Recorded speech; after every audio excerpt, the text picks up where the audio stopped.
வாழ்க்கை வளமுடன்.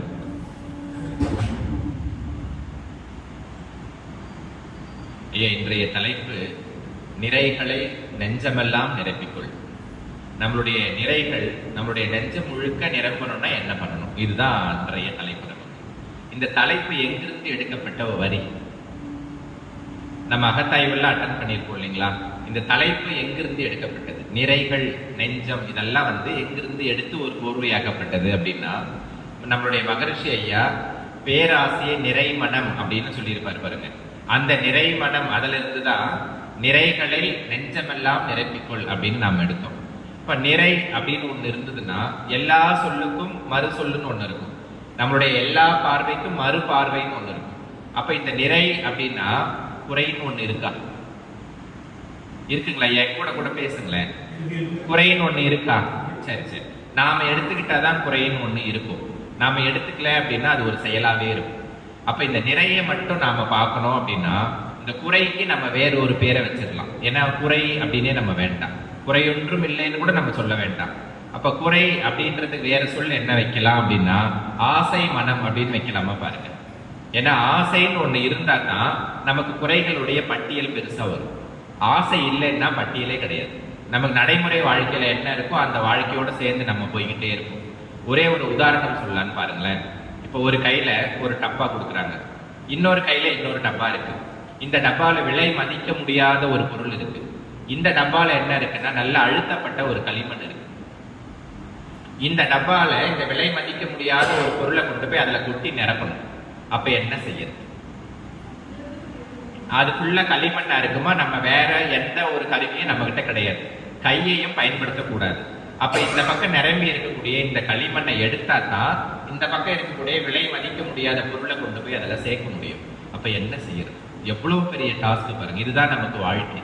இப்படிதான் கொடுக்கப்பட்டிருக்கு நமக்கு. இந்த பக்கம் ஃபுல்லா நிரம்பின இந்த டப்பா முழுக்க நிரம்பின களிமண்ணா இருக்கு. களிமண்ணை அவ்வளவு சீக்கிரம் நம்ம என்ன பண்ண முடியாதுங்க, கொட்டிட முடியாது. இந்த பக்கம் விலை மதிக்க முடியாத டப்பா நிறைய இருக்கு. எடுத்து இதுல சேர்க்கணும். என்ன பண்றது? இப்ப இந்த டாஸ்க் ஆரம்பிக்கும் போதுதான் நம்ம நிறைய நூல்களை புரட்டுறோம். இதுக்கு ஏதாவது வழி இருக்கா? இதுக்கு ஏதாவது வழி இருக்கா அப்படின்னு தேடினா இதுக்கு வழி மனிதர்கள் கிட்ட இல்லை. இதுக்கு வழி இறைநிலை கிட்ட இருக்கு. அப்ப இறைநிலை கிட்ட அதுக்கான வழி இருந்ததுன்னா அந்த இறைத்தன்மை நமக்குள்ள வரணும். இப்படி வரணும்னா என்ன பண்றது? இப்ப இறைநிலையை நம்ம தேட ஆரம்பிக்கிறோம். எங்கெல்லாம் போய் தேடுறது? அப்படியே நம்ம தேடி ஆரம்பிச்சுக்கிட்டே இருந்தா நூல்களை எல்லாம் பார்த்தா திருமூலர் அதுக்கான வழியை எழுதி வச்சிருக்கிறார். திருமூலர் மகரிஷியும் ஒரு இடத்துல குறிப்பிட்டிருக்கிறாரு. திருமூலர் அதுக்கு எழுதி இருக்கிறார். மனிதா, நீ தேடி தேடி தேடி அலைஞ்சுக்கிட்டே இருக்கிற.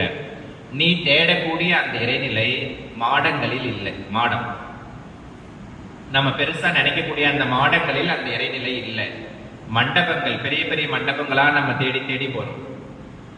அந்த மண்டபங்களிலும் அவன் இல்லை. அப்ப எங்கதான் இருக்கான்? கூட கோபுரத்தில் இருக்கானா? அப்படி தேடி பார்த்தாலும் அங்கேயும் அவன் இல்லை. அப்ப எங்கதான் இருக்கான்? கோயில் கருவறையில் இருக்கிறானா? அங்க போய் பார்த்தாலும் சில சமயம் இல்லை. அப்ப எங்கயா இருக்கான்? எங்கதான் போய் தேடி நம்ம அதுக்கான பதிலை எங்கதான் தேடுறது அப்படின்னு பார்த்தா எங்க இருக்கிறான் அப்படின்னா மனிதர்கள் போடும் போலி வேடங்களில் முற்றிலுமாவே இல்லையா? மனிதர்கள் போடும் போலி வேஷத்திலையும் இல்லையா? அப்ப எங்க இருக்கான்? 2 விதி வைக்கிறார். இந்த 2 விதிக்குள்ள உன்னால வர முடியுமான்னு பாரு. அங்க இறைத்தன்மை இருக்கு. என்ன 2 விதி? என்ன இருக்கும்? என்ன இருக்கலாம்? நமக்குள்ளவே இருக்கக்கூடிய இறைநிலை ஒரு பிரகாசமா வரணும் அப்படின்னா அதுக்கு 2 விதி சொல்றாரு திருமூலர். என்னவா இருக்கலாம்? நமக்குள்ள இறைவன் அடங்கி இருக்கான். அந்த இறைவனை வெளிக்கொணர்வதற்கான விதி என்னவா இருக்கலாம்? என்னங்கய்யா? தவம். தவம் எதுக்காக பண்றோம்? நம்ம இறைத்தன்மை வர்றதுக்காக நம்ம தவம் பண்ணிக்கிட்டே இருக்கோம். அப்ப அந்த திருமூலர் சொல்லக்கூடிய அந்த 2 விதி என்ன அப்படின்னா ஆசையை அறுத்தவன் நெஞ்சின் உள்ளே இறைவன் இருப்பான். ஆசையை அறுக்கணுங்கிறாங்க. அப்ப மனிதனால இந்த ஆசையை அறுக்க முடியுமா? ஆசையை அறுக்க முடியுமா மனுஷனால? ஆசையை முறைப்படுத்த முடியும் நம்மளால. ஆனா முறைப்படுத்துற வேலையாவது நம்மளால கரெக்டா செய்ய முடியுதா அப்படின்னா அது அவரவர்களுக்கே உரித்தானது. இப்ப ஆசையை அறுத்தவன் உள்ளதான் இறைவன் இருப்பான் அப்படின்னா இன்னமும் கூட வாழ்ந்து கொண்டிருப்பவர்கள், வாழ்க்கையினுடைய முடிவு கட்டத்தில் இருப்பவர்கள், சிறு பிள்ளைகள் எல்லாருக்குமே ஆசையினுடைய பட்டியல் நீண்டு கொண்டே இருக்கிறது. அது ஒரு நிலைத்தன்மையில கூட இல்லை, நீண்டுகிட்டே இருக்கு அந்த ஆசை. அப்ப எப்ப நாம முடிவுக்கு வர்றது? இது ரூல் நம்பர் 1. ஆசையை அறுத்தவன் உள்ளே இறைவன் குடியிருப்பான் ஒண்ணு. இன்னொன்னு, அறிவு மயக்கம் தெளிந்த இடத்தில் இறைவன் குடியிருப்பான். அறிவு மயக்கம், அது என்ன அறிவு, அது என்ன அறிவு மயக்கம்?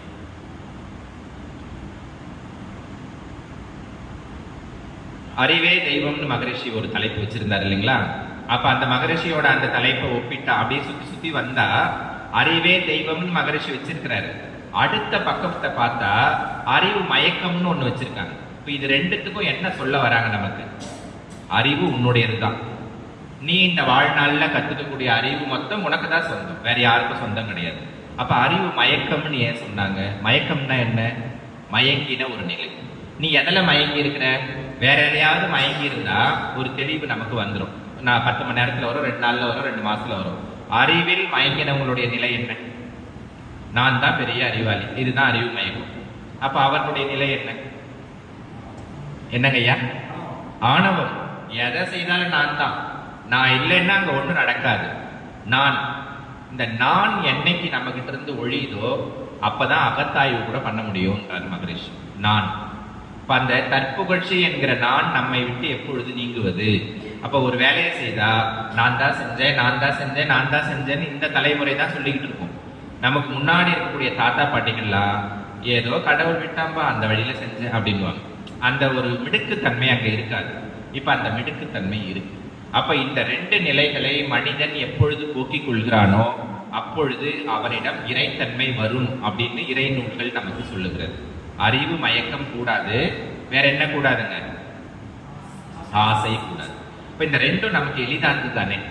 நான்கிற எண்ணத்தை தூக்கி போடுறது நமக்கு எவ்வளவு எளிதானது. ஏன் நம்ம தூக்கி போடாம அப்படியே இறுக்கி வச்சிருக்கோம்? இந்த 2 நிலையை தூக்கி போட்டா என்ன நடக்குமா அப்படின்னா, நம்ம சொன்னோம் இல்லையா அந்த டப்பா, அந்த டப்பா சொன்னோமா, அந்த டப்பாவில் இருக்கக்கூடிய அந்த களிமண் இலகும் அப்படிங்கிறாங்க. இலகும். அப்ப என்னதான் இருக்கு அந்த களிமண்? அந்த டப்பால என்னதான் இருக்கு? அப்படி என்னங்க? நமக்கு தேவையில்லாத குணங்கள் எல்லாம் அந்த டப்பால இருக்கு. கோபம், வஞ்சம், சூழ்ச்சி, பொறாமை, அவசரப்பட்டு பேசுறது, எதெல்லாம் நமக்கு வேண்டாததோ, ஒரு நேரத்துக்கு கிளம்பாதது, இது மிக முக்கியமான கொடூரமான ஒரு தன்மை. ஒரு நேரத்துக்கு நம்மளால ஒரு வேலையை செய்ய முடியலன்னா அந்த மனிதனால எந்த காரியத்தையும் சாதிக்க முடியாது அப்படிங்கிறது நம்மளுடைய பிரபஞ்ச விதி. இத்தனை மணிக்கு தான் இந்த வேலையை செய்யணும்னா நம்ம அத்தனை மணிக்கு செஞ்சு ஆகணும். அதுல இருந்து மாறி நான் ஒரு அரை மணி நேரம் கழிச்சுதான் என்னால் அதை செய்ய முடியும்னா அது பயனற்றது. அப்ப இந்த மாதிரியான குணங்கள் நிரம்பி இருக்கிறது தான் அந்த களிமண். இந்த களிமண் இலகும் அப்படிங்கிறான். எப்ப இலகும்னா இந்த 2 விதியை நம்ம ஃபாலோ பண்ண இலகும். சரி, அது எப்ப வெளியில வரும்? எப்ப வெளியில வரும்? அது கொட்டினாதானே நம்ம இதை நிரப்ப முடியும். அப்ப அது எப்படி வெளியில வரும்? அது அடுத்த அத்தியாயத்துல நம்ம அப்படியே தேடிக்கிட்டே இருந்தா ஒரு 4 வரி செய்யுள் ஒண்ணு புரிய வச்சிருக்கிறாங்க, இறை நூல்கள் இருக்கு. என்னன்னா, யாவருக்குமாம் இறைவருக்கு ஓர் பச்சிலை, யாவருக்குமாம் யாவருக்குமாம் இறைவருக்கு ஓர் பச்சிலை, யாவருக்குமாம் பசுவிற்கு ஓர் வாயுரை, யாவருக்குமாம் உண்ணும் பொழுது ஒரு கைப்பிடி, யாவருக்குமாம் இன்சொல் தானே. இந்த 4 வரியை சொல்லியிருக்காங்க. இந்த 4 வரியில தான் வாழ்க்கை சூட்சமும் இருக்கு. யாவருக்குமாம் என்னது? யாவருக்குமான்னா என்னது? என்னங்கய்யா? அனைவருக்கும். அனைவருக்கும் பொதுவானது என்ன? யாவருக்குமாம் இறைவருக்கு ஒரு பச்சிலை. இறைவன் நம்ம கிட்ட வடை பாயாசம்லாம் எதுவும் கேட்கல. இப்ப இறைவனை வணங்கும் தன்மைக்கு என்னால் இதுதான் முடியுதுன்னு ஒரு டம்ளர் தண்ணி வச்சு வணங்கினாலும் போதும், ஒரு 2 பச்சிலை கொடுத்து வணங்கினாலும் போதும். இது எல்லாராலையும் செய்ய முடியும், ரொம்ப எளிதானது அப்படிங்கிறாங்க. எல்லாராலையும் செய்ய முடியும், எல்லாரும் செய்யலாம். அடுத்தது, ஒரு பசு பசியோடு இருக்குன்னா நம்ம கிட்ட இருக்கக்கூடிய உணவை கொடுத்து பசுவினுடைய பசியை ஆற்றுவது எல்லோருக்கும் எளிது. மனம் இருந்தால் எல்லோருக்கும் எளிது.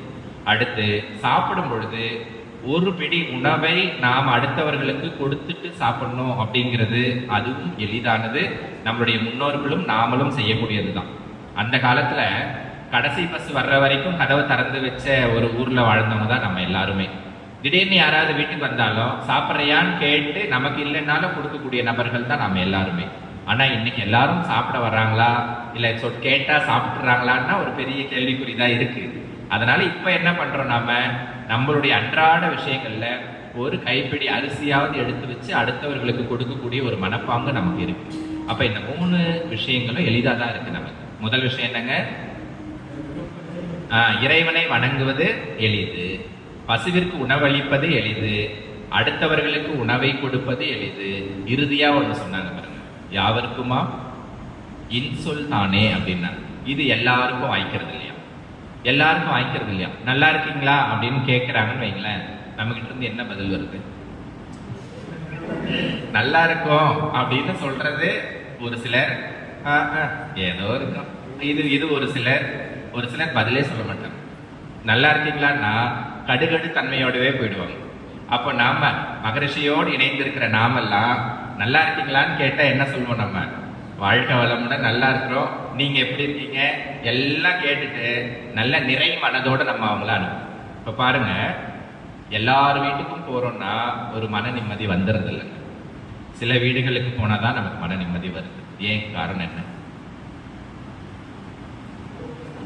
என்னங்கய்யா? உபசரிப்பு, அந்த வீட்டினுடைய நல்ல எண்ணங்கள் வரட்டும் அப்படின்னு நினைக்கிறது.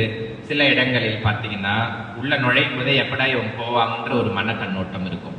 அப்ப இதெல்லாம் இறைத்தன்மைக்கு ஒவ்வாது. அதனாலதான் நம்ம இதை மேற்கோளா எடுக்கிறோமே தவிர யாரையும் நம்ம பேசணும்னு கிடையாது. அப்ப இறைத்தன்மைக்கு ஒவ்வாத தன்மையை வச்சுக்கிட்டு என்னுடைய டப்பா காலியாகணும்னு உலகம் முழுக்க நம்ம சுத்தி வந்தா கூட டப்பாவில் ஒரு துளி கனிமண் அசையாது அப்படிங்கிறத நம்ம மனசுல தெளிவா வச்சிடணும். அப்போ யாவருக்குமாம் இன்சொல் அளிக்கக்கூடிய தன்மை நமக்கு இருக்கா அப்படின்றத நம்ம உள்ள நம்ம அலசி ஆராய்ஞ்சு பார்க்கணும். அப்ப எதிர்படுற அனைவருக்கும், நம்ம வீட்டுக்கு வர்ற அனைவருக்கும், உற்றார் உறவினர்களுக்கும், நம்மளுடைய கண்ணில் படுற அனைவருக்கும் இன்சொல்லை இன்முகமாக வழங்கக்கூடிய தன்மை இறைநிலை நமக்கு கொடுத்துருக்கு. ஆனா நம்ம பயன்படுத்துறோமா? பயன்படுத்தலைன்னா அது பாழ். அப்ப நாம அதை பயன்படுத்தலைன்னா நமக்கும் அது திரும்ப வராது. அப்ப இது ரூல்ல முதல் ரூல். அப்ப இன்சொல் தான் ஒரு மனிதனுடைய வாழ்வாதாரம். இப்ப இன்சொல்லை தொலைத்துள்ள மனிதர்கள் இன்னைக்கு நம்ம கிட்ட எவ்வளவு பேர் இருக்காங்கன்னு விரல் விட்டு எண்ணி பாருங்க. நம்ம குடும்பத்திலேயே இன்சொல் குறைஞ்சு போச்சு. நம்ம தாயும் தந்தையும் பயன்படுத்தின இன்சொற்கள் இன்னைக்கு நம்ம கிட்ட இருக்கான்னா கேள்விக்குறி. நம்ம பிள்ளைங்களோட நம்ம எவ்வளவு நேரம் பேசுறோம்? இல்ல பெரியவங்களா இருந்தா அந்த பெரியவங்க கிட்ட அந்த வீட்டில் உள்ளவர்கள் எவ்வளவு நேரம் பேசுறாங்க, எவ்வளவு முக்கியத்துவம் கொடுக்குறாங்க, இதெல்லாம் பார்த்தோம்னா மிகப்பெரிய அளவில் குறைஞ்சிக்கிட்டே தான் இருக்கு. அப்ப நம்ம முதல்ல பேசின இந்த டப்பாவுக்கு வரும். அப்ப இன்சொல் பேசணும், அந்த 2 ரூல், ஆசையை அறுக்கணும், அறிவு மயக்கம் இல்லாம இருக்கணும். இது எல்லாம் இருந்ததுன்னா நமக்கு காதுல அழுக்கு சேராம வெளியில வந்துகிட்டே இருக்கு பாருங்க. அங்க ஒரு திரவம் சுரந்துகிட்டே இருக்கா, அந்த மாதிரி இந்த டப்பால ஒரு திரவம் சுரந்து எல்லாம் அதுவே கீழே விழுந்துரும். ஆனா நாம என்ன பண்றோம்னா இந்த மாதிரியான குவாலிட்டி எல்லாம் வளர்க்குற தன்மையை விட்டுட்டு இதை போட்டு நோண்டிக்கிட்டு, இது வேண்டாம் எனக்கு, இது வேண்டாம், இது வேண்டாம்னு நோண்டிக்கிட்டே இருந்தா அது வெளியில போல.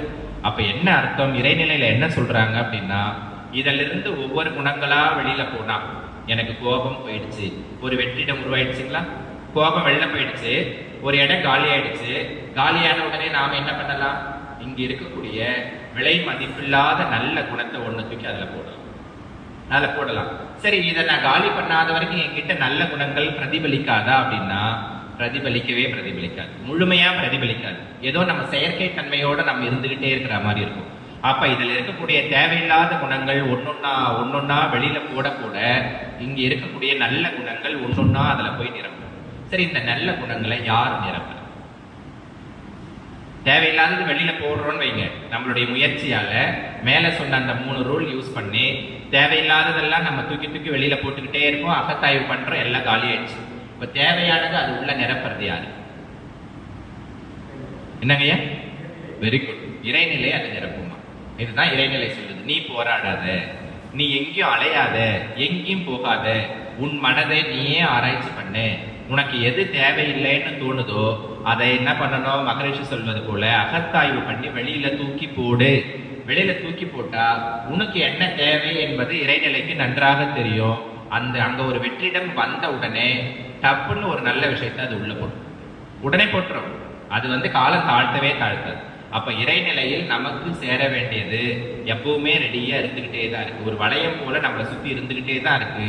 வாங்குவதற்கு நமக்கு தான் நேரம் இல்லாமல் இருக்கு. அப்ப இறைநிலையில கிடைக்க வேண்டியது அத்தனையும் எனக்கு கிடைக்கணும் அப்படின்னா நம்ம செய்ய வேண்டிய முதல் வேலை நமக்கு கிடைக்க வேண்டியது அத்தனையும் நமக்கு உடனடியாவே கிடைக்கணும் அப்படின்னா நாம என்ன செய்யணும்? வெற்றிடத்தை உருவாக்கணும். அவ்வளவுதான். சூட்சுமம் அதுதான். வெற்றிடத்தை உருவாக்கணும். வெற்றிடத்தை உருவாக்குவது என்பது என்ன? தேவையில்லாத குணங்களை எல்லாம் தூக்கி போடுவது. அப்ப நாம தினசரி காலையில எழுந்த உடனே இல்ல இரவு படுக்கும் முன்னே, ஏன் இந்த 2 நேரத்தை எடுக்கிறோம்னா இதுதான் நமக்கு ஓய்வான நேரம். காலையில எந்திரிக்கும் போது கொஞ்சம் நமக்கு மனசெல்லாம் நல்லா இருக்கும்.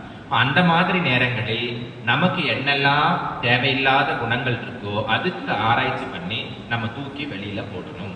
இதுதான் நமக்கு தேவையான முதல் ரூல். இறைநிலைக்கும் நமக்கும் ஆன ஒரு பிணைப்பை ஏற்படுத்தி கொள்வதற்கான முதல் ரூல் இதுதான். அடுத்து 2வது ரூல், இந்த மாதிரியான ஆராய்ச்சி எல்லாம் பண்ணி நம்ம தூக்கி போடலைன்னா என்ன நடக்கும்? நிறைகளை நெஞ்சமெல்லாம் நிரப்பணும் இல்லையா? அப்ப நிறைகளை நெஞ்சமெல்லாம் நிரப்ப முடியாததுக்கான காரணம் என்ன அப்படின்னா நம்மளை பத்தின ஆராய்ச்சி நாம பண்ணவே இல்லைன்னு அர்த்தம். இப்ப நம்மளை பத்தின ஆராய்ச்சி பண்ணவே இல்லைன்னா என்ன நடக்கும்னா பிறவி தொடரின் வழியாக வந்த நம்மளுடைய அத்தனை குணாதிசயங்களும் நம்ம கிட்ட இருந்து செயல்பட்டுக்கிட்டே இருக்கும். அப்படி செயல்பட்டுக்கிட்டே இருந்துச்சுன்னா தேவையில்லாத ஒரே ஒரு குணம் இருந்துச்சுன்னா என்ன நடக்கும்? இதுல இவரு மகாவீரர் ஒரு ஆசிரமத்துக்கு வந்திருக்கிறார். மகாவீரர் ஒரு ஆசிரமத்துக்கு வந்திருக்கிறார். அந்த ஆசிரமத்துக்கு நுழையறதுக்கு முன்னாடி அங்க வாசல்ல நிறைய பிள்ளைகள் இருந்திருக்கிறாங்க. அவங்க சொல்லியிருக்காங்க, ஐயா நீங்க அங்க போகாதீங்க, அங்க கந்த கௌசிகா அப்படின்னு ஒரு பாம்பு இருக்கு. நீங்க போன உடனே அது என்ன பண்ணும்னா உங்க மேல சீறி பாஞ்சு அது உங்க மேல விஷத்தை தெளிச்சிரும், நீங்க இறந்து போயிருவீங்க, யாருமே இந்த ஆசிரமத்துக்கு வரமாட்டாங்க அப்படின்னு சொல்லி அந்த பிள்ளைகள் சொல்றாங்க. அது மகாவீரர் சொல்றாரு, பரவாயில்லையா, சின்ன பிள்ளைகளா இருந்தாலும் நீங்க ஒரு ஆலோசனை சொல்லணும்னு உங்களுக்கு தோண்டிட்டு நீங்க சொல்லிட்டீங்கல்ல, ரொம்ப சந்தோஷம்.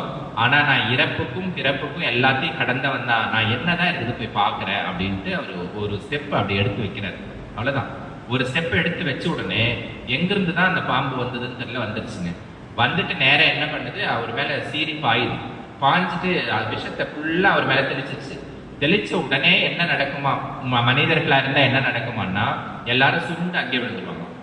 ஆனா இவர் மேல விஷத்தை தெளிச்ச உடனே இவர் அப்படியே நிக்கிறாரு. அப்படியே நிக்கிறாரு. இதுக்கு இந்த பாம்புக்கு ஒரு மாதிரி கோபம் வந்துருச்சு. என்னடா இது, விஷத்தை தெளிச்சா எல்லாரும் கீழே விழுந்துதானே போயிருவாங்க, இவர் மட்டும் ஸ்டடியா நிக்கிறாரு, என்ன பண்ணலாம் அப்படின்ட்டு அவருடைய உடம்புல வந்து கொட்டுது. கொட்டிட்டு அவருடைய ரத்தத்தை எல்லாம் உரியுது. உரியும் போது தொடங்கின ரத்தம் அப்புறம் பாலா மாறிடுச்சு. ஃபுல்லா உரிய உரிய பாலா வருது. இந்த பாம்புக்கு பயங்கர ஆச்சரியமாயிடுச்சு. அடாடா, இது மனிதனே கிடையாது, இது என்னன்னு தெரியல. அது ஒரு திகைப்பா நிக்குது, மகாவீரர் திகைப்பா நிக்கிறாரு. 2 பேரும் ஒருத்தருக்கு ஒருத்தர் பார்த்துக்கிட்டு அந்த பாம்பு கிட்ட சொல்றாரு, உன்னுடைய 3 பிறவி எனக்கு தெரியும், உன்னுடைய 3 பிறவி எனக்கு தெரியும், நீ ஏன் இப்படி இருக்கிறேன்றதும் எனக்கு தெரியும்னு சொன்ன உடனே அது ஒரு மாதிரி அடங்கிடுச்சு. ஏன்னா நம்மளை பத்தி சொல்ல வராங்க அப்படின்னா நமக்கு ஒரு மாதிரி இருக்கும் இல்லையா, அது ஒரு மாதிரி அடங்கிடுச்சு. அப்ப இவர் சொல்ல ஆரம்பிக்கிறார், உனக்கு இறைநிலை கொடுத்த முதல் பிறவி, அதாவது மனிதன்ல முதல் பிறவி உனக்கு துறவியா கொடுத்துச்சு. துறவி. அப்ப நீ துறவியா இருக்கும் பொழுது உன் கூட உதவிக்கு ஒரு பையன் இருந்தானா இருந்தான். நீ துறவியா போய்கிட்டே இருக்கும்போது ஒரு தவளை உன்னுடைய காலில் மிதிப்பட்டுச்சு. மிதிப்பட்ட உடனே அந்த தவளை இறந்து போச்சு. இறந்து போனதை பார்த்து அந்த பையன் என்ன சொல்றான், ஐயா உங்களாலதான் அது இறந்துச்சு, நீங்க அதுக்கு ஒரு சின்ன உபகாரம் மட்டும் ஏதாவது செய்யுங்களேன் அப்படின்னு அந்த பையன் சொல்றான். உபகாரம்னா என்னங்க, ஐயோ இறந்துருச்சேன்னு ஒரு இறக்கம் கொடுத்தா போதும், அவ்வளவுதான் அந்த பையன் சொல்றான். நீங்க அதுக்கு ஒரு சின்ன உபகாரம் கொடுங்களேன், ஏன்னா நீங்க துறவியாவும் இருக்கிறீங்க, சொல்லுங்க அப்படின்னு சொல்றான். சொன்ன உடனே அவருக்கு பயங்கர கோபம் வந்துருச்சு. நீ யார் எனக்கு சொல்றதுக்கு, எனக்கு தெரியும் எல்லாம், நான் துறவியா இருக்கிறேன், எனக்கு எல்லாம் தெரியும், நீ என்ன எனக்கு சொல்றது அப்படின்ட்டு எங்கிருந்தோ தூரமா இருந்தவர் அந்த பையனை அடிக்கிறதுக்காக ஓடி வந்தார். ஓடி வந்த நேரத்துல மேல உள்ள இந்த மாதிரி தூண் ஒண்ணு அவருக்கு இங்கே நெத்தி அடிபட்டு கீழே விழுந்து அப்படியே இறந்துட்டார். அந்த துறவி இறந்துட்டார். அடுத்தது என்ன நடக்குது அப்படின்னா ஒரு பெரிய நந்தவனத்துல அவர் வந்து தலைமை குருவா இருக்கிறார். அடுத்த பிறவி தலைமை குருவா இருக்கிறார். தலைமை குருவா இருந்த இவருக்கு நிறைய சீடர்கள் அங்க இருக்கிறாங்க. ஒரு இளவரசன் ஒரு சின்ன பையன் வந்து அந்த தோட்டத்துல பூவை பறிக்க வரான். பூவை பறிக்க வந்த பையனை இவர் பார்த்துட்டு, நீ எப்படி என்ன கேட்காம பறிக்கலான்னு ஒரு பெரிய கோபத்துல ஓரமா கிடந்த ஒரு கோடாரியை தூக்கிட்டு அந்த பையனை வெட்ட போறாரு. வெட்ட போன உடனே அதே மாதிரி அந்த தூண்ல பட்டு அந்த கோடாரி கீழே விழுந்துச்சு. அந்த கோடாரி மேல இவரு போய் விழுந்தாரு, செத்து போயிட்டார். 2 பிறவி அவுட்டுங்களா? 2 போயிடுச்சு. துறவியா இருந்தாரு போயிடுச்சு, குருவா இருந்தாரு போயிடுச்சு. 3வதா இறைநிலை என்ன வேலை செய்யும்? கொடுத்த வேலையை நீ சரியா செய்யல, அதனால என்ன பண்ணுச்சது, இந்த மாதிரியான ஒரு பாம்பு பிறவியை கொடுத்தது. இந்த பாம்பு பிறவியை எடுத்தும் கூட அது அதனுடைய குணத்தை மாத்திக்கிச்சா? மாத்திக்கவே இல்லை. அப்ப என்ன சொல்றாரு மகாவீரர், நீ உன் தோலை கிழற்றாமல் நீ இறைநிலை அடைய முடியும். அப்போ இந்த 3 நிகழ்வுகளுக்கும் எது காரணமா இருந்ததுங்க? கோபம். அப்ப அந்த கோபம்ங்கிற ஒண்ணே ஒண்ணு நம்முடைய வாழ்க்கையை முற்றிலுமாக அழிக்கக்கூடியது. அப்ப நீ இந்த தோலை கழட்டினீன்னா நீ நல்லா இருப்பேன்னு சொன்ன உடனே அந்த கந்த கௌசிகாங்கிற பாம்பு இதே ஆசிரமத்துல நானும் தங்குறேன் அப்படின்னுட்டு அங்க இருக்கக்கூடிய எல்லா விஷயங்களையும் உள்வாங்கி 15 நாள்களில் இறைநிலையை அடைந்ததாக ஒரு எழுதப்பட்ட ஒரு வரலாறு. 15 நாள்கள், 15 நாள்களில் அதுக்கு இறந்து போகுது. இறந்து போயிட்டு அதனுடைய ஆன்மாவை அது சாந்தி அடைஞ்சு 15 நாள்களில் ஒரு உயிரினத்திற்கு தேவையான அத்தனை ஞானமும் கிடைக்கும் எனில் இத்தனை ஆண்டு காலம் வாழக்கூடிய நமக்கான ஞானங்கள் இந்த இறைநிலையில் ஏராளமாக கொட்டி கிடக்கிறது. இந்த ஞானங்களை எடுத்துக்கொள்வது நம்மளுடைய கையில தான் இருக்கு. இப்ப இந்த ஞானங்களை எடுத்துக்கிறதுனா எப்படி எடுத்துக்கிறது? ஞானத்தை, ஞானம் எங்க இருக்கு? எங்க இருக்குன்னு எடுத்துக்க தயாரா தான் இருக்கும். நல்ல விஷயங்கள் 4 வேணும்னா நம்ம போய் படிக்கவோ எடுக்கவோ தயாரா தான் இருக்கும். எங்க இருக்கு? ஸ்கூல்ல பசங்க கேட்கண்டே ஒழுக்கமா இருடா, ஒழுக்கம். சார் ஒழுக்கம்னா என்னன்னு முதல்ல சொல்லுங்க சார் கேட்கும். என்ன பண்ணணும்னு சொல்லுங்க. பண்ணாதே பண்ணாதே பண்ணாதேன்னா நான் என்ன பண்ணணும் அதை சொல்லுங்க கேட்கும். பேசாதே பேசாதன்னா பேசாம இருக்கிறதுக்கு நாங்க என்ன பண்ணணும்னு கேட்கும். அந்த மாதிரி இப்ப நமக்கு ஞானங்கள் வேணும் அப்படின்னா அது எங்க இருக்குது? அது எப்படி நம்ம காதுக்கு வரும்? நாம எப்படி அதை உணர முடியும்? இதுதான் நம்மளுடைய கேள்வி. இப்ப நிறையெல்லாம் என் மனசு முழுக்க நிரம்பணும்னு எனக்கு ஆசைதான். ஆனா அந்த நிறை எங்க இருக்கு? எங்கம்மா இருக்கும் நிறையெல்லாம்? எங்க இருக்கு? என்னங்கய்யா? எல்லா இடத்துல இருக்கு. நல்ல பதில். நிறை எல்லா இடத்துல இருக்கு. எல்லா இடத்துலையும் இருக்கக்கூடிய நிறையை எடுப்பதற்கு நாம தயாரா இருக்குமா? இது வரைக்கும் எவ்வளவு நிறைகளை எல்லாம் நம்ம எடுத்திருக்கோம். அந்த நிறையினுடைய வடிவம் என்னவா மாறி நம்ம காதுக்கும் நம்மளுடைய உடம்புக்கும் சேர்ந்துச்சு. இப்ப இந்த இடத்துல ஒரு மன்றம் நடக்குது அப்படின்னு சொன்னாங்கன்னா அது ஒரு நிறை. அடுத்த கட்டமா நாம என்ன பண்ணணும்? அதை பயன்படுத்தி பார்க்கணும். இந்த இடம் போகாதீங்க அப்படின்னு சொன்னா இறைநிலை யார் மூலமாவது நமக்கு அந்த செய்தியை கொடுத்துருக்குது. இது இறைநிலை கொடுத்ததுதான், அந்த இடத்துக்கு நம்ம போகக்கூடாது அப்படின்னு நினைக்கிறது ஒரு நிறை. பெரியவங்க எல்லாம் அடுத்த கட்ட வளர்ச்சியில உள்ளவங்களுக்கு ஒரு ஆலோசனை கொடுப்பாங்க, இந்த வேலையை செய்யுமா அப்படின்பாங்க. அப்ப அந்த வேலையை செய்யுமான்னு சொல்லக்கூடிய அந்த தன்மை எங்கிருந்து வந்தது? இறைநிலை தான் சொல்லுதுன்னு அந்த வீட்டுல உள்ளவங்க மதிக்கணும். அதுதான் பொறுப்பு.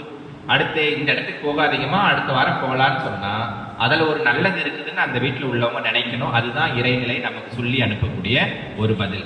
இது எல்லாம் தான் நிறைய தவிர நிறைகள் எல்லாம் இந்த புத்தகத்துல இருக்கு போய் படிச்சுக்கோங்கன்னு யாருக்கும் சொல்ல போறது கிடையாது. அப்படி எதுவும் கிடையாது. அப்ப நாம அன்றாட வாழ்க்கையில நாம பயன்படுத்திக்கிட்டு இருக்கக்கூடிய நம்ம காதுக்கு வரக்கூடிய அத்தனை சொற்களும் நிறை சொற்களை அப்படின்னு நாம நினைக்கிறோம். ஆனா நினைக்கிறோமா? நீ யார் எனக்கு சொல்றதுக்கு? அதுவும் இன்றைய காலகட்டத்துல இந்த பெரியவர்கள் இருப்பது வரமா சாபமானே தெரியல. அவ்வளவு கஷ்டப்படுறாங்க வீட்டுகள்ல, அவ்வளவு கஷ்டம். ஆனா அவர்களை முறையாக பயன்படுத்திக்கிட்டா இறைநிலையில் அதை விட ஒரு பெரிய சொத்து நமக்குலாம் கிடையவே கிடையாது. ஆனா அது முறையா நடந்துகிட்டு இருக்கா அப்படின்றது பெரிய கேள்விக்குறிதான் இன்றைய சமூகத்துல. அப்ப பெரியவர்களை பயன்படுத்தி கொள்வதும் ஒரு இறைத்தன்மை தான், ஒரு நிறை தான். அப்ப அவர்கள் வழியாக நிறைய சொற்கள் இந்த இறைநிலை நமக்கு கொடுத்துக்கிட்டே இருக்கும். ஏன்னா நம்மளே நல்லா இருக்கணும்னு நினைக்கக்கூடிய நல விரும்பிகள் அவர்களை தவிர ஒரு பெரிய ஜீவன்கள் இந்த உலகத்துல இருக்கவே முடியாது. தாய் தகப்பனை தாண்டி நாம நல்லா இருக்கணும்னு நினைக்கக்கூடிய ஒரு பெரிய ஜீவன்கள் இருக்க முடியாது. ஆனா இன்னைக்கு என்ன நடக்குது அப்படின்றது பல இடங்கள்ல வேற வேற மாதிரி இருக்கு. அப்போ நிறைகள் எங்கிருந்தெல்லாம் வரும்னா நம்ம குழந்தைகிட்ட இருந்தும் வரும், இன்னும் சின்ன குழந்தைகிட்ட இருந்தும் வரும், பெரியவங்க கிட்ட இருந்தும் வரும், நம்ம பேருந்து பயணத்துல போனா பஸ்ல இருந்தும் வரும், தொடர்வண்டி பயணத்துல போனா அங்கிருந்தும் வரும். இதை வாங்குவதற்கும் கேட்பதற்கும் பயன்படுத்தி கொள்வதற்கும் நமக்கு மனசு நல்லா இருக்கும். ஒரு அரசர் அரசாட்சி பண்ணிக்கிட்டே இருந்தாராம். அவர் காதல ஒரு நாள் திடீர்னு ஒரு சொல்லு விழுதான், உனக்கு புதிய சொல் ஒன்று தேவைப்படுகிறது அப்படின்னு சொல்லு ஒரு விஷயம் அவர் காதல விழுதான். அவர் நல்ல அரசாட்சி செய்யக்கூடியவர், மிகப்பெரிய செல்வந்தர். அந்த அவரு எவ்வளவு அரசாள்றாரோ அந்த அரசாளக்கூடிய அத்தனை பகுதிகளிலும் அவரை மிஞ்சுவதற்கு ஆள் யாருமே கிடையாது. அவ்வளவு பெரிய சிறப்பு அவருக்கு. ஆனா அவருக்கு உள்ள தோணுது, ஏதோ ஒண்ணு நமக்கு நடக்க போகுது, அதனாலதான் நம்ம காதுல இப்படி ஒரு சொல் வருது. என்ன சொல் வருதுங்க? உனக்கு ஒரு சொல் தேவைப்படுகிறது அப்படின்னு வருது. அவர் என்ன பண்றாரு? அரசவையை கூட்டுறாரு. கூட்டிட்டு எனக்கு ஒரு புதிய நல்ல சொல் வேணும், யாராவது சொல்லுங்களேன் அப்படின்னு கேட்கிறாரு. ஐயா உங்களுக்கு எப்படியா நாங்க சொல்ல முடியும் அப்படின்னு கேட்கிறாங்க. நல்ல சொல்லும் வரவே இல்லை. அதுக்கப்புறம் அவர் கேட்டு பார்க்குறாரு, இங்க நம்மளுடைய சுத்துப்பட்ட இடத்துல குருன்னு யாராவது இருக்கிறாங்களா அப்படின்னு கேட்கிறாரு. இப்ப குருன்னு ஒருத்தர் அந்த இடத்துல இருக்கிறாங்க. அவரை போய் இவர் சந்திக்கிறார். இவர் ஒரு அரசர்மா, தலை சிறந்த அரசர், செல்வந்தர். அவருடைய நாடு முழுக்க அவருக்கு அப்படி ஒரு பேர் இருக்கு. இருந்தாலும் கூட நான் என்கிற அகங்காரம் இல்லாம அவர் இறங்கி வந்து அந்த குருவை போய் சந்திக்கிறார். ஐயா குருவே, நீங்க ஏதாவது ஒரு சொல்லு சொன்னீங்கன்னா அந்த சொல்ல நான் மறுபடியும் என்னுடைய நாட்டுக்கு பயன்படுத்தி இன்னும் சிறப்பான ஆட்சி செய்வேன். எனக்கு ஒரே ஒரு சொல்லுங்களேன் அப்படின்னு கேட்கிறார். ஒரு சொல்லுக்கான மரியாதை எவ்வளவு பாருங்க. அவர் சொல்றாரு, உன்னுடைய ராஜ்யத்தில் பாதியை நீ எனக்கு கொடு. உன்னுடைய ராஜ்யத்துல பாதியை நீ எனக்கு கொடுன்னு கேட்கிறாரு. பாதி தர முடியுமா நம்மளால? ஒரு 1000 ரூபாய் வச்சிருந்தா ஒரு 500 ரூபாய் எனக்கு கொடுன்னா கொடுத்துருவோமா தம்பி? கொடுக்க மாட்டோம்ல. அவரு தன்னுடைய ராஜ்யத்திலே பாதி கேட்கிறாரு. அவர் என்ன யோசிக்கிறாருன்னா, தன்னுடைய ராஜ்யத்தில் பாதி உனக்கு கொடுத்து உன்னுடைய சொல்ல நான் வாங்கணுமா? அப்ப அந்த சொல்லுக்கு அவ்வளவு பெரிய பவர் இருக்கா? உடனே எடுத்து ராஜ்யத்தை பாதி எழுதி கையில கொடுத்துட்டாரு. இப்ப எனக்கு சொல்ல கொடுங்கிறார். அவர் ராஜ்யத்தை பாதி வாங்கி வச்சுட்டு, சொல்லு உனக்கு இன்னைக்கு இல்லை, நாளைக்கு வாங்க. நாளைக்கு குரு கிட்ட அவ்வளவு சீக்கிரம் வாங்க முடியாதுங்க. சொற்களை எல்லாம் எதுவுமே குரு கிட்ட அவ்வளவு சீக்கிரம் வாங்க முடியாது. இன்னைக்குதான் குரு வீடு தேடி போய் கொடுத்துட்டு இருக்காங்க. அப்பெல்லாம் குரு கிட்ட இருந்து எதையும் அவ்வளவு சீக்கிரம் வாங்க முடியாது, கல்வியும் வாங்க முடியாது. இப்ப அந்த மாதிரி இருக்கிற காலகட்டத்துல நீ இன்னைக்கு போயிட்டு நாளைக்கு வாங்குறாரு. இவருக்கு தூக்கம் வரல நைட்டெல்லாம். எதுக்குங்க? சொத்து போயிடுச்சுன்னு கிடையாது. குரு நாளைக்கு சொல்ல கொடுப்பாரா கொடுக்க மாட்டாரா? ஏன்னா இவ்வளவு தூரம் போய் நம்ம பாதி ராஜ்யத்தை கொடுத்து கூட குரு சொல்ல கொடுக்கலையே. கொடுப்பாரா கொடுக்க மாட்டாரான்னு தெரியல. இவருக்கு நைட் எல்லாம் தூக்கம் வரல. விடிஞ்சது. குரு 10 மணிக்கு வர சொன்னா இவர் 9 மணிக்கு போயிட்டாரு. காத்துக்கிட்டு இருக்கிறாரு. குரு வந்து உட்கார்ந்தாரு. குருவே, எனக்கு ஒரு சொல்ல கொடுங்க குருவே அப்படின்னு கேட்கிறாரு. சரிப்பா, உனக்கு நான் சொல்ல கொடுக்குறேன். உன்னுடைய நிலைப்பு தன்மை எவ்வளோன்னு பார்த்தேன். ஏன்னா குரு சொல்ல கொடுக்கல, நீ பாட்டுக்கு அலட்சியமா நின்றுந்தேன்னா உன் சொல் கிடையாது. நீ 10 மணிக்கு வர சொன்னா 9 மணிக்கே வந்துட்டல்ல. உன்னுடைய ஆர்வம் எனக்கு புரியுது. நீ வா, நான் உனக்கு சொல்ல கொடுக்குறேன் அப்படின்னு உட்கார வச்சுட்டு, முதல்ல அவர் பாதி ராஜ்யத்தை கொடுத்தாரு பார்த்தீங்களா? அந்த ராஜ்யத்தை திருப்பி கொடுத்துட்டாரு. எப்ப எனக்கு வேண்டாப்பா, நான் வச்சிருந்து என்ன பண்ண போறேன்? நீ இருந்தா 10 மக்களுக்கு கொடுப்பேன். நீ எந்த அளவுல இருக்கேன்னு புரிஞ்சுக்கிறதுக்காக தான் நான் கேட்டேன். நீயும் கொடுத்துட்ட. நீ இதை வச்சுக்கோ. நீ போயிட்டு உன் மக்களுக்கு எல்லாம் கொடு. நான் உனக்கு ஒரே ஒரு சொல்ல கொடுக்குறேன். இந்த சொல்ல மட்டும் நல்லா கவனிச்சுக்கோ அப்படின்னு சொல்றாரு. முடிவு எது என்று தெரியாமல் செயலில் இறங்காது. இவ்வளவுதான் சொல்ற. இதுக்குதாம்மா பாதி ராஜ்யம். இப்போ நம்ம காதல எவ்வளவு சொற்கள் வருது. நம்ம எண்ணத்தை கொடுத்தோம், எதுவுமே கொடுக்கல. ஆனா நிறைய சொற்கள் நம்ம காதல வந்துட்டு இருக்கு. முடிவு எது என்று தெரியாமல் செயலில் இறங்காதுன்னு சொல்ல கொடுத்துட்டாரு. இந்த சொல்ல வாங்கிட்டு அவருக்கு ரொம்ப சந்தோஷம் வந்துருச்சு. அப்பா, இந்த சொல்ல வச்சு நம்ம பொழைச்சுக்கணும் அப்படின்னு ஒரு எண்ணம் வந்துருச்சு. ஒரு சொல்ல வச்சு நம்மளால பொழைக்க முடியும்ன்றதுக்கு ஒரு உதாரணம். ஒரே ஒரு சொல் போதும். எத்தனை முதலீடும் நமக்கு தேவையில்லை, எதுவுமே தேவையில்லை. தன்னம்பிக்கையான ஒரு சொல் நம்மளுடைய வாழ்க்கையை உயர்த்தும். அப்ப இந்த சொல்ல வச்சுட்டு அவர் என்ன பண்ணார்? வந்த உடனே அரண்மனையை முழுக்க கூட்டிட்டு நான் போய் குரு கிட்ட சொல் வாங்கிட்டு வந்திருக்கிறேன், உங்களுக்கு எல்லாம் கொடுக்குறேன், பயன்படுத்திக்கோங்க அப்படிங்கிறார். எல்லாரும் கூடியாச்சு. இவர் இந்த சொல்ல சொன்னார். முடிவு எது என்று தெரியாமல் செயலில் இறங்காதே. நமக்கெல்லாம் இலவசமா ஒண்ணு கிடைச்சா பயன்படுத்துவோமா? இந்த சொல்ல வாங்கி வச்சுட்டாங்க. எல்லாரும் சிரிக்கிறாங்க. என்னடா இது சொல்லு, இந்த சொல்ல வச்சுக்கிட்டு நம்ம என்ன பணத்தையா சம்பாதிக்க முடியல, இதை வச்சு என்ன பண்ண முடியும்? அப்படியே எல்லாருக்கும் ஒரு சிரிப்பு வந்துருச்சு. குருக்கு அவர் அரசருக்கு ரொம்ப அசிங்கமாயிடுச்சு. அச்சோ, நம்ம இவ்வளவு தூரம் கஷ்டப்பட்டு சொல்ல வாங்கிட்டு வந்திருக்கோம், மக்களுக்கு கொடுக்குறோம், ஏதாவது பயன்படுத்திக்கிறோம்னு சொன்னா கூட பரவாயில்ல, ஆனா எல்லாரும் அலட்சியப்படுத்துறாங்களே, என்ன பண்றது அப்படின்னு யோசிக்கிறாரு. நாமளா இருந்தா என்ன பண்ணிருக்கோம்? என்னங்க ஐயா? கேட்கல ஐயா? சொல்றத கேட்கலன்னா கோவப்படுவோம். சரி, எத்த இடத்துக்கோ எடுத்துலாம் போவோம்னு விட்டுட்டு போயிடுவோம். இவர் என்ன பண்ணிட்டாரு? இந்த சொல்லுக்கு ஒரு மரியாதை இருக்கு. ஏன்னா ஒரு குரு சொல்லியிருக்கிறாரு. இந்த சொல்ல நினைச்சிட்டு அந்த நாட்டுல என்னென்னலாம் தயாராகுதோ, ஊசி முதற்கொண்டு பெரிய செங்கல் வரைக்கும் என்னெல்லாம் தயாராகுதோ அத்தனையிலையும் இந்த வாசகத்தை போட்டுருங்கன்னு சொல்றாரு. எல்லாத்துலயும் இருக்கு. செங்கல்ல இருக்கு, ஊசியில இருக்கு, எல்லா பொருளும் இருக்குமா, வீட்டு கதவுல இருக்கு, எல்லாத்துலயும் இருக்கு. முடிவு எது என்று தெரியாமல் செயலில் இறங்காதுன்னு போட்டார். அடுத்து என்ன நடந்திருக்கும்? இதெல்லாம் நாடு முழுக்க பரவிக்கிட்டே இருக்கு. வாங்குற பொருள்கள் அத்தனையிலே இது பதிக்கப்பட்டிருக்கு. ஒரு நாள் இந்த அரசர் நல்ல அரசாட்சி பண்றாரு, மக்கள் எல்லாம் இவரை விரும்புறாங்கன்னு பக்கத்து நாட்டில் இருக்கக்கூடிய அரசருக்கு இவர் மேல பொறாம வருது. அந்த அரசர் என்ன பண்ணா, தன்னுடைய ராஜ்யத்தில் இருக்கக்கூடிய பாதி சொத்தை கொடுத்து ஒரு டாக்டரை விலைக்கு வாங்கிட்டார். இவர் ராஜ்யத்தை பாதி எதுக்கு செலவு பண்ணாரு, அவரு ராஜ்யத்தை பாதி எதுக்கு செலவு பண்ணாரு பாருங்க. ஒரு டாக்டரை வாங்கிட்டு அரண்மனைக்கு நீ வைத்தியத்துக்கு போறதுக்கு முன்னாடி என்கிட்ட சொல்லிட்டு போ, அதுதான் உனக்கு காசு, இவ்வளோ ராஜ்யமும் உனக்கு அதுக்குதான். அப்படி அரண்மனைக்கு ஒரு நாள் கூப்பிட்டுட்டாங்க அந்த டாக்டர். அரசருக்கு உடம்பு முடியலப்பா, நீங்க கொஞ்சம் வந்துட்டு போங்கன்னு டாக்டரை கூப்பிட்டுருக்காங்க. டாக்டர் கூப்பிட்ட உடனே இந்த டாக்டர் எங்க சொல்றாரு, அந்த அரசருக்கு சொல்றாரு. ஏன்னா ராஜ்யத்தை பாதி வாங்கிட்டாரு இல்லையா, நான் அங்க போறேங்கிறாரு. அப்ப அந்த அரசர் என்ன பண்றாரு, நீ போய் அரசருக்கு வைத்தியம் பார்க்கறதுக்கு முன்னாடி உன்னுடைய ஊசியில விஷத்தை நிரப்பிக்கிட்டு போ அப்படின்னு சொல்றாரு. இவரும் தன்னுடைய ஊசியில அந்த விஷத்தை நிரப்பிக்கிட்டாரு. நிரப்பிட்டு உள்ள போயிட்டு அவருக்கு ரத்த பரிசோதனை எடுக்கணும். எடுத்து அதை ஒரு குப்பிக்குள்ள அந்த ரத்தத்தை உள்ள செலுத்தணும். அப்படியே செலுத்துறதுக்கு முன்னாடி அங்க இருக்கக்கூடிய உதவியாளரை ஒரு குப்பியை கொண்டு வாங்கன்னு சொல்றாரு. அவங்களும் குப்பியை கொண்டு வந்துட்டாங்க. இவரே சிரஞ்சினுடைய முனையில விஷம் இருக்கு, அந்த விஷத்தை உள்ள ஏற்றுறதுக்காக அந்த நரம்பு கிட்ட போறாரு. போன உடனே அந்த ரத்தத்தை எடுத்த உடனே இந்த குப்பிக்குள்ள செலுத்தணும் இல்லையா, அதனால இந்த குப்பியையும் பாக்குறாரு, விஷத்தையும் பாக்குறாரு, குப்பியை பாக்குறாரு, விஷத்தை பாக்குறாரு. குப்பியை ஒண்ணு கொஞ்சம் கவனமா பாக்குறாரு. கவனமா பார்த்த உடனே அவருக்கு பயம் வந்து உடம்பெல்லாம் ஆடுது. என்ன நடந்திருக்கு? Very good. அந்த வாசமும் அந்த குப்பியில இருக்கு. ஊசியில இருக்கிறது அவர் கண்ணுக்கு படல, ஆனா அந்த குப்பியில இருக்கக்கூடியது அவர் கண்ணுக்கு படுது. பட்ட உடனே அதுல என்ன இருக்கு, முடிவு எது என்று தெரியாமல் செயலில் இறங்காதேன்னு இருக்கு. அந்த குப்பியை பார்த்த உடனே ஒரு பயம் வந்துச்சு. ஒருவேளை விஷத்தை அரசருக்கு செலுத்தி இருந்தா அரசர் இறந்துட்டு இருப்பார். உடனே இறந்துட்டு இருப்பார் இல்லையா? அரசர் அங்க இறந்துட்டு இருந்தா இவர் வெளில போயிருக்க முடியுமா? போயிருக்க முடியும். இவருடைய உயிர் காலி. அப்ப ஒரு சொல் அரசரின் உயிரையும் காப்பாற்றியது, ஒரு சொல் இவருடைய உயிரையும் காப்பாற்றியது. அதே மாதிரி ஒரு சொல் நம்மளுடைய வாழ்க்கையினுடைய உயரத்துக்கும் கொண்டு போகும். அந்த ஒரு சொல்லால் நம்மளுடைய நெஞ்சமும் நிறைந்து போகும். இந்த சொற்கள் எங்கிருந்து வந்தது, எங்கிருந்து வரும்னா நம்மளை சுத்தி இருக்கக்கூடிய மனிதர்களால தான் நமக்கு இந்த சொற்கள் வந்து சேரும். இப்ப எந்த சொற்களையும் நாம் அலட்சியப்படுத்தக்கூடாது. எல்லா சொற்களும் இறைநிலையிலிருந்து வழங்கப்பட்டவையே.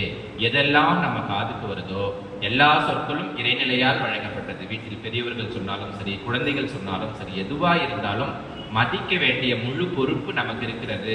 அப்படி மதிக்கும் பட்சத்தில் டப்பாவில் இருக்கக்கூடிய களிமண் முழுவதும் கீழே கொட்டப்பட்டு இந்த பக்கம் இருக்கக்கூடிய விலை மதிப்பில்லாத நல்ல குணங்கள் அதில் போய் நிரம்பி நம்மளுடைய வாழ்க்கையினுடைய ஒரு உச்சத்துக்கு கட்டாயம் நாம போவோங்கிறது ஒரு நிதர்சனமான ஒரு உண்மை. அதான் அகப்பை சித்தர் சொல்வாராம், நீ நஞ்சு உண்ணவும் வேண்டாம், நாதியற்று திரியவும் வேண்டாம், வேறு துன்பப்படவும் வேண்டாம், நீ இறைநிலையை கவனித்தா மட்டுமே போதும். உன்னை நீ கவனிச்சாலே போதும், உனக்கு எல்லாமே வந்துடும். நீ எங்கேயும் போய் எதுக்காகவும் அலையாத, நிம்மதியாக இரு. உன்னை நீ கவனிச்சு பாரு. உன்னை நீ கவனித்து உனக்கு தேவையானதை நீயே உனக்கு போட்டுக்கோ. சொல் வேணுமா போட்டுக்கோ, எது வேணுமா போட்டுக்கோ. உன்னை நீ மட்டும் கவனிச்சு நீ இந்த உலகத்துல நடந்து போய்கிட்டே இருந்தேன்னா போதும், இந்த உலகத்தில் இருக்கக்கூடிய அத்தனையும் உன்னுடைய கைவசம். வாழ்க்கை என்ன பதில் நம்மளால சொல்ல முடியும்?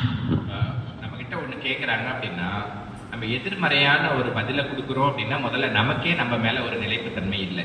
எதிரிகிட்ட என்ன குணங்கள் இருக்குன்னு நாம தீர்மானிக்கிறது ரொம்ப தப்பு. நாம இறைநிலைக்கு தான் பதில் சொல்றோம், மனுஷனுக்கு கிடையாது. அப்ப அவர் கேட்கிறாருங்க, இப்ப நான் சொன்னதே அதுதான். நம்ம கிட்ட ஒரு வார்த்தை வருதுனால அது இறைநிலை கொடுக்கக்கூடிய வார்த்தை தான். இப்ப இறைநிலை நம்ம கிட்ட கேட்குது, நீ நல்லா இருக்கியான்னு கேட்குது. அப்ப இறைநிலைக்கு நம்ம நன்றியோட என்ன பதில சொல்லணும்? நான் நல்லா இருக்கிறேன், ரொம்ப நல்லா இருக்கேன்னே சொல்லணும். ரொம்ப நல்லா இருக்கேன். சில பேர் சொல்லுவாங்க, அவனுக்கு என்னப்பா பெரிய பணக்காரன். ஆமா, நான் பணக்காரன் தான், அப்படிதான் சொல்லிட்டு போகணும். அப்ப இறைநிலைக்கு நம்ம அப்படித்தானே தெரிவிக்கணும். இப்ப மாறுபாடா நம்ம தெரிவிச்சா மாறுபாடானது திரும்ப நமக்கு வந்துடும், கட்டாயம் வரும். ஏன்னா இறைநிலை என்பது ஒரு காந்தம். அந்த காந்தம் இங்க என்ன காந்தம் செயல்படுதோ அது அதை ஈர்த்தே தீரும், எப்ப வேணா ஈர்க்கும். அதனால நம்ம சொல்லக்கூடிய வார்த்தையில நமக்கு ரொம்ப கவனம் தேவை. என்னங்கய்யா, யாருக்காகவும் நம்ம எந்த பொய் வார்த்தையும் சொல்ல வேண்டாம் ஐயா. நல்லா இருக்கிறோமா? நல்லா இருக்கிறோம். நல்லா இல்லைன்னாலும் நல்லா தான் இருக்கிறோம். நம்ம உடம்புக்கே ஏதாவது ஒண்ணு வருது, இந்த மிஷினுக்கே ரிப்பேர் வருதுங்க, அப்பப்போ ஒரு ஆயில் போட வேண்டியது இருக்குது. நம்ம வீட்டுல போடுற பூட்டுக்கே அப்பப்போ ஒரு ஆயில் போட வேண்டியதா இருக்கு. நம்ம உடம்புக்கும் ஏதாவது போட்டு தானே ஆகணும். அதனால ஒரு நாள் ஒரு உடல்நல குறைவு வந்ததுக்காக 10 நாளைக்கு நான் நல்லா இல்லை நல்லா இல்லை நல்லா இல்லைன்னு இறைநிலைக்கு நம்ம தெரிவிக்க கூடாது.